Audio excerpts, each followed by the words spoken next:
Brought to you by TechnoSpark 20 series smartphones. I'm superhuman.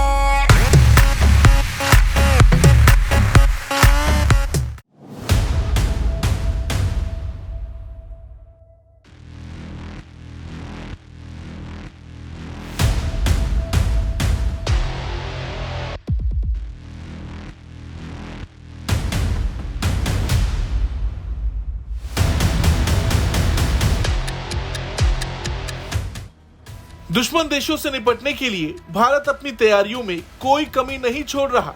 रक्षा के क्षेत्र में लगातार खुद को और मजबूत बनाता जा रहा और ऐसे में भारतीय वायुसेना और नौसेना ने अपने लड़ाकू विमान बेड़े की मारक क्षमता को बढ़ाने के लिए लंबी दूरी की सुपरसोनिक हवा से जमीन पर मार करने वाली मिसाइलों को शामिल किया है।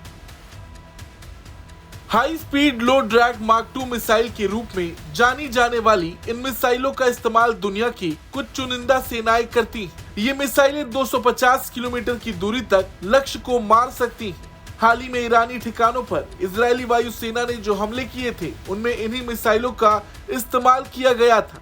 2019 बालाकोट हवाई हमलों में इस्तेमाल की गई स्पाइस 2000 की तुलना में ये मिसाइलें लंबी दूरी की क्षमता रखती हैं। यह हथियार संचार केंद्र या रडार स्टेशन जैसे लक्ष्यों पर हमला करने और उन्हें खत्म करने की क्षमता प्रदान करती है। इन मिसाइलों की खरीद 2020 में चीन के साथ गतिरोध शुरू होने के बाद रक्षा मंत्रालय ने की थी।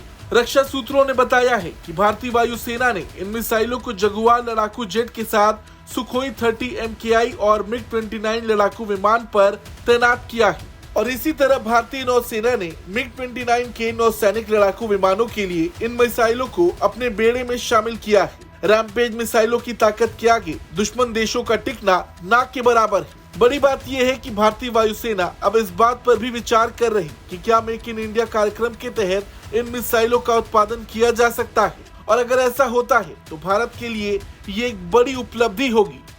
ब्यूरो रिपोर्ट, भारत तक।